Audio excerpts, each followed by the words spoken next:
Have you ever heard that term, the fix is in? If you watch CNBC, you'll often hear analysts talk about how these markets are extremely overvalued, but it's being pumped up even higher because of all these new Robinhood investors, and they don't know what they're doing. And in a sense, it's true. There are a lot of penny stocks with a low float, I'm going to do a video on that in a minute, that get caught up in the whirlwind craziness of the moment, usually on Robinhood, like Genius Brands and Kodak. They go completely viral and they explode and then plummet.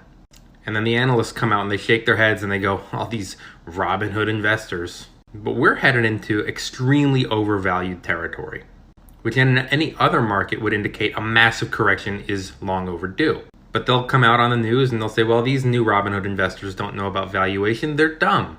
So the markets will just keep going higher and higher. The fix is in. Wall Street is gearing up to blame you for the massive correction.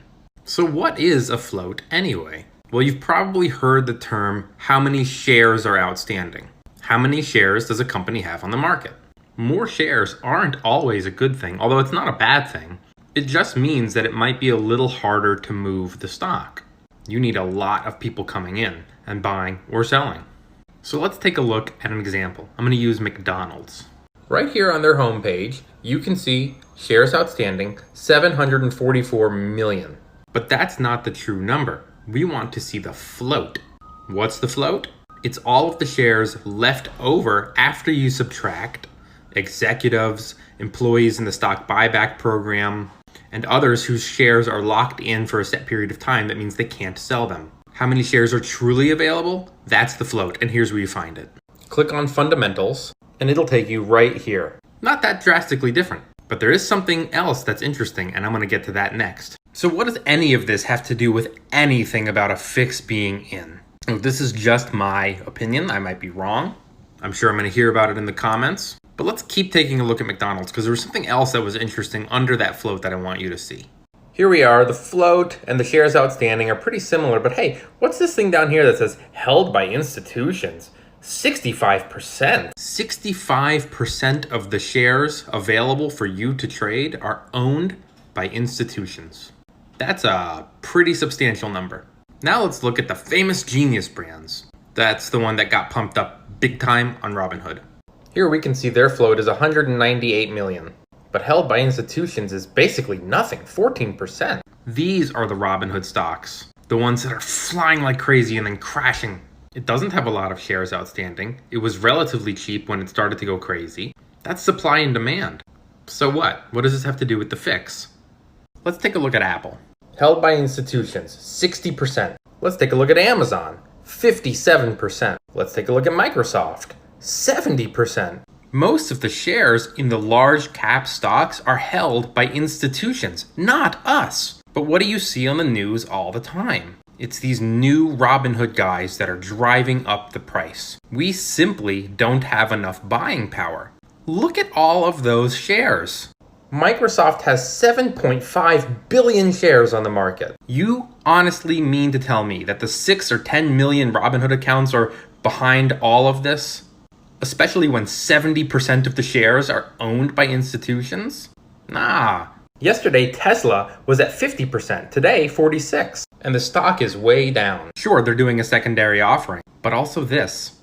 Tesla's largest outside shareholder cuts stake. Institutions move markets, not Robinhood. Let's take one more look at one more stock. Let's look at Kodak. Look at this. Their float is 43 million shares. That's almost nothing. And held by institutions is also almost nothing, 14%. When I say Robinhood traders cannot move markets, this is not one of the stocks I'm talking about.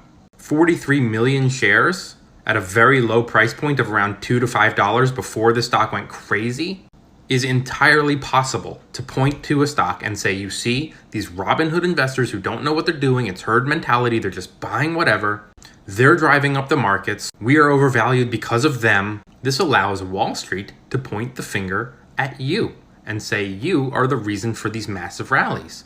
But in the large cap stocks like Tesla, Microsoft, McDonald's, Amazon, it's just not true. And so the fix is in. When Wall Street pulls out and everything crashes, they will just point the finger at you and say it's your fault. So why is Wall Street letting this happen? Greed. Duh.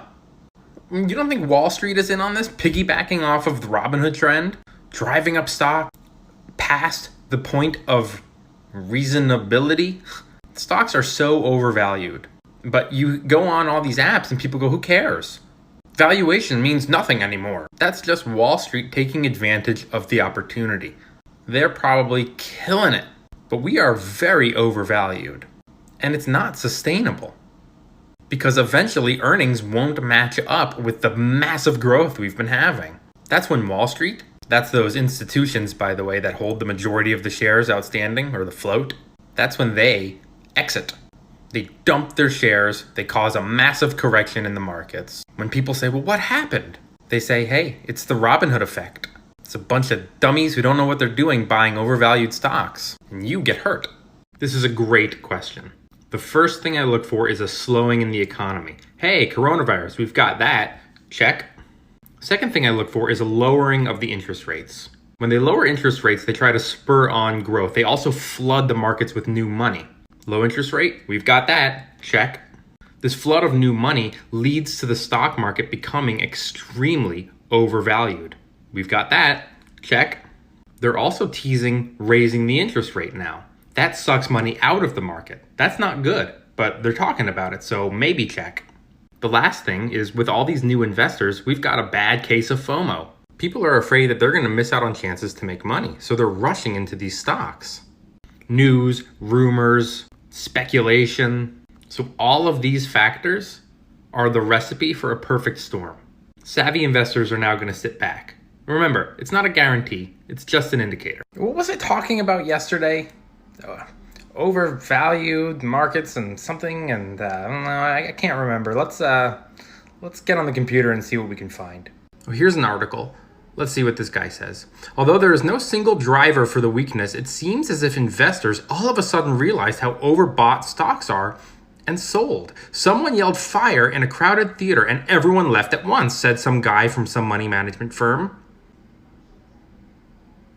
Really? You mean to tell me that every casual investor, mom and pop investor, day trader, swing trader, experienced and not, all on the same day, at the same time, realized markets were overvalued and dumped their shares? Or maybe the banks, hedge funds, and other financial institutions sold their shares, took their profits, caused a panic, and made everyone else follow suit. Hey everyone. Those videos from the last couple days have gotten a lot of comments. I'm not going to be able to go through all of them, but I will try to go through most. However, it is important to address a couple of things.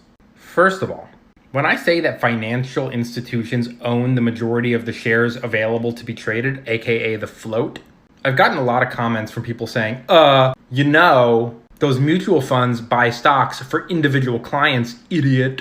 And while it's true that you are buying shares in a mutual fund that own a variety of companies, these mutual funds have tremendous buying power. In other words, they're not going out and buying 5 shares of Apple and 5 shares of Microsoft every time Scott buys 100 shares of their mutual fund. They own millions of shares. For example, here's the Vanguard Wellington Fund. Microsoft, 25 million shares. These are shares that are available to trade. You do not subtract them from the shares outstanding. The next series of comments that I got were stuff like this. Mutual funds don't day trade their stocks, idiot. Yeah, I never said that they did. But when mutual funds and other financial institutions own the majority of the shares available to trade, aka the float, and then they decide to dump their shares, we see a day like we saw today, with the market down almost 1,000 points. Now, why would they do this? So hop on Google and ask this simple question. When do mutual funds rebalance? Mutual funds rebalance 4 times a year. This is when they send out their profits and losses to their clients. And what do you know? September is one of the months when they rebalance. So if they rebalance 4 times a year, why don't they just say that on the news? Well, why do you think? I'll tell you in part 3. By the way, I don't want to sound like an asshole or anything, but if my video says part 3, that means that there were 2 parts before that. So before you, I don't mean you, you're cool. I mean that other guy who's a gigantic bag of dicks goes, go on my page and watch the other 2 videos before you make your know-it-all comment. Now, where were we? Oh, right. Why don't they just tell us they're rebalancing their portfolios? Because their job is to maximize profit for their investors. So they dump their shares. CNBC comes up with a reason. This time it was, they're just overvalued. Then you see that news and you panic and you dump your shares. And a couple of weeks later, those funds swoop in, gobble up the shares that are very, very cheap that they drove down. And then next time they rebalance, they go to their clients and they go, look how much money we've made for you. We bought when everything was at its lowest and sold at the top. By the way, I want to clarify. I know I said in the past couple videos that the majority of the sell-off today was prompted by some likely rebalancing. But that's not to trivialize the big-time sell-off that we did have today. We've got a lot of stuff that we're dealing with economically as a country. Massive layoffs. Some of those jobs will come back, some of them won't. A coronavirus that has killed almost 200,000 people, crippled the U.S. economy, and an ever-rising U.S. national debt that is supposed to surpass the entirety of our U.S. economy by next year. That's really bad. Add in the fact that tonight, China announced that they are going to be reducing the amount of U.S. debt that they own. Things are not looking good. Some people are going, buy the dip. Be cautious. Oh, hello. It's a pretty quiet day here for me. I'm not doing any trading, so basically, woohoo, 4-day weekend. There are some bounces this morning that I'm noticing, but leading into a 3-day weekend after the big sell-off we had yesterday, I'm not doing anything. Sometimes the best trade is no trade. I will say that I've noticed on this app a lot of new traders love throwing around the terminology they've just learned without often knowing what it means. Buy the dip, breakout, parabolic. Anytime the market goes down, they just go, buy the dip, buy the dip. But is this just a dip? Is it just a small correction? Or is this the harbinger of more pain to come? One option is to take some of your profits now. This is done so you have some reserve capital in case we do have a real big correction. You could also cut losses before they get worse. You've got options and we have a volatile market, so be careful. This is a great point. Buying the dip is a perfectly sound strategy if it's just a small little correction or a small little dip. But what if this sell-off that we're seeing is the harbinger of more pain to come? Then you might be kicking yourself if you bought your whole position, your whole 100 shares or whole 1,000 shares right now. So an option for you or anyone who isn't sure what's going on but wants to start buying on these big sell days would be to scale in. So if you wanted, say, 100 shares in a company, you buy 25 now, 25 if it dropped a little lower, 25 if it dropped even lower. That way, you're getting some skin in the game, but you're not blowing your whole investment right away. If it goes up, you won't be sitting there going, shit, I missed my chance. But if it goes down and you bought everything all at one price, then you'd be saying, man, I could have been averaging down and getting it for a lower price. You got options.